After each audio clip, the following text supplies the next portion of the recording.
essayer de faire un montage des moments les plus intéressants de cette course pour pouvoir vous la résumer. Vous savez que c'était la 5e épreuve du championnat du monde des conducteurs. Et voici les 31 voitures alignées sur la grille de départ à Nivelles, à 35-40 km de Bruxelles.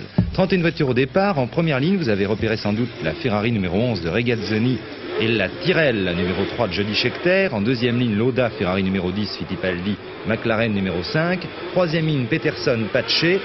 Quatrième ligne, Beltoise et Stuck. Il y avait de nouvelles voitures aussi sur cette ligne départ, comme la Token britannique de Tom Price, et puis de nouveaux pilotes, Vern Schuppan qui faisait sa rentrée en Formule 1 sur Ansigne, l'excellent pilote belge Teddy Pillett, incorporé à l'équipe Brabham, Tom Price et aussi Gérard Larousse qui a trouvé une Brabham BT42 qu'il pilotera toute la saison s'il en trouve le financement. 6 Français donc en Formule 1, 85 tours à couvrir. Circuit rapide, un très beau circuit avec des courbes vite et des virages lents. L'an dernier, Stewart l'avait emporté à 173 de moyenne devant François Sever. C'est parti, regardez Scheckter à gauche sur l'écran et Regazzoni à droite. C'est Regazzoni qui s'impose, freinage de la courbe rapide au bout de la ligne droite. Regardez que Fittipaldi réussit à s'incruster, à se glisser à l'intérieur et à déborder Scheckter, ainsi que Lauda d'ailleurs. Mais là, regardez, Scheckter reprend la 3e place à Lauda.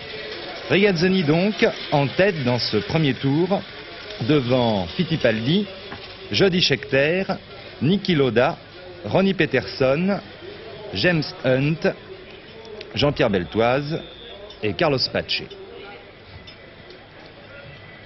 Rega, Ferrari numéro 11, Emerson Fittipaldi, McLaren numéro 5, 3e position la Tyrrell numéro 3 de Jody Scheckter, en 4e position la Ferrari numéro 12 de Niki Lauda, vainqueur du dernier Grand Prix en Espagne, et puis en 5e position Ronnie Peterson sur la Lotus numéro 1, ce n'est pas tellement l'année des Lotus apparemment, et puis en 6e position Jameson sur la SKS.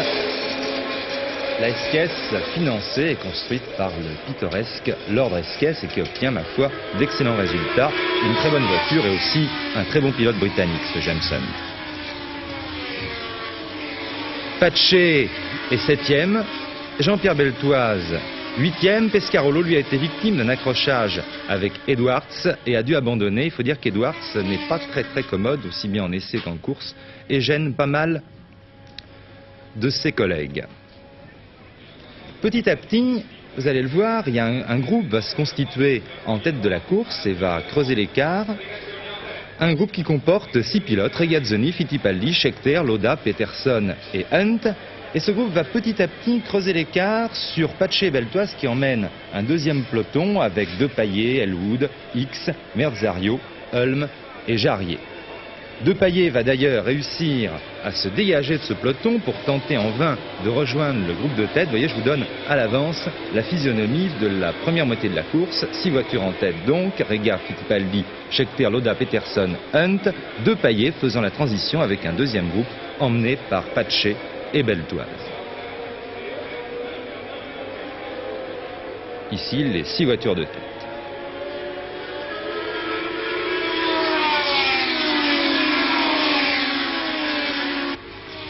Et nous voici maintenant un petit peu après la mi-course. Il reste 39 tours à courir sur les 85.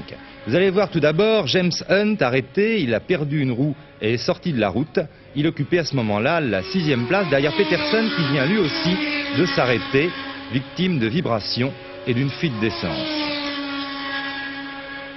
Fittipaldi et Lauda, eux, ont réussi à déborder Regazzoni et à le décrocher. C'est donc Emerson Fittipaldi qui mène la course devant Niki Lauda. Regazzoni est 3e, Scheckter 4e. Vous voyez qu'ils sont déjà un petit peu distancés par Fittipaldi et Lauda.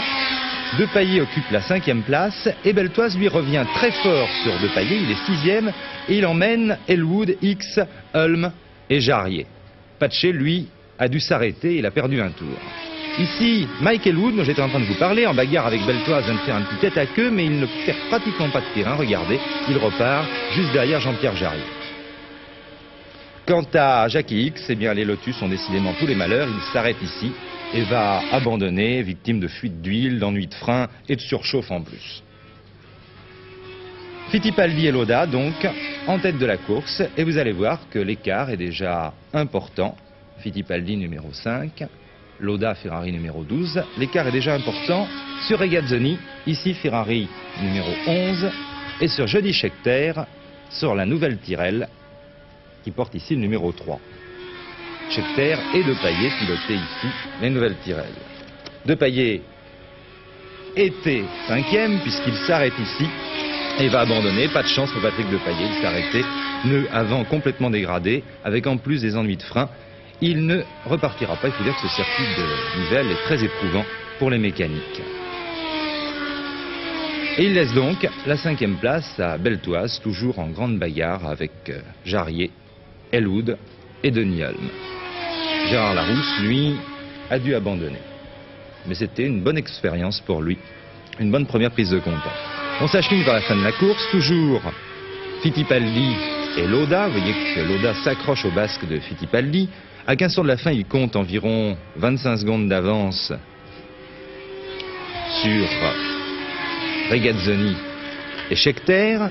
Et puis, je vous l'ai dit, à une quarantaine de secondes, on trouve des pilotes qui se disputent la 5e place. Il y a Beltoise, il y a Jarier, il y a Elwood et Hulme. Là, ici, Beltoise a encore un petit peu d'avance, mais dans quelques tours, Jarier et Elwood réussiront à prendre le meilleur sur Beltoise, ici BRM numéro 14. Mais aussi bien Jarier qu'Elwood tomberont en panne d'essence avant l'arrivée. Carlos Reutemann, lui, est arrêté. Les Brabham sont décidément en perte de vitesse après un très très brillant début de saison. Et nous allons suivre maintenant les 2 derniers tours de la course avec Fittipaldi en tête. Emerson Fittipaldi qui a réussi petit à petit à décrocher Niki Lauda. Le mot décrocher d'ailleurs peut-être même un petit peu large car il ne lui a jamais pris plus de 2 secondes. Vous voyez ici, on a l'impression qu'il est détaché, mais cette image est très très trompeuse car vous allez voir que dès que le champ va s'élargir, vous allez voir que Niki Lauda est revenu, alors que nous sommes là dans l'avant-dernier tour, à quelques mètres d'Emerson Fittipaldi. Voilà, regardez, voici la Ferrari qui est pratiquement dans les roues de la McLaren. Et là, on va entamer le dernier tour de course. Pour les observateurs, il semble difficile à Niki Lauda de refaire les quelques mètres de retard qu'il compte sur Emerson Fittipaldi. Mais suivez bien ce dernier tour, car là vous allez voir éclater à la fois le talent de Niki Lauda et la maîtrise d'Emerson Fittipaldi. Niki Lauda va jeter toutes ses forces dans ce dernier tour pour grignoter mètre après mètre. Regardez. Il faut dire que cette Ferrari est sans doute la meilleure voiture à l'heure actuelle. Et regardez les derniers mètres de course. Lauda revient progressivement. Fittipaldi lui donne le maximum tout en évitant de prendre le moindre risque. C'est d'ailleurs toute la difficulté de la course automobile. Être toujours à la limite, à l'extrême limite.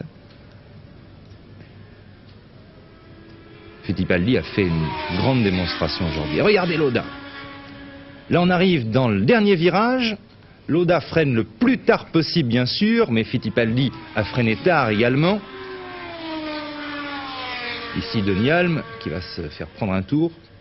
Regardez, il s'écarte pour ne pas gêner les 2 premiers. Et les voici. Lauda va tenter l'impossible. Il va essayer de jeter sa voiture vraiment sur la ligne d'arrivée. Regardez, vous allez le voir déboîter. Mais il va échouer pour 1 mètre environ.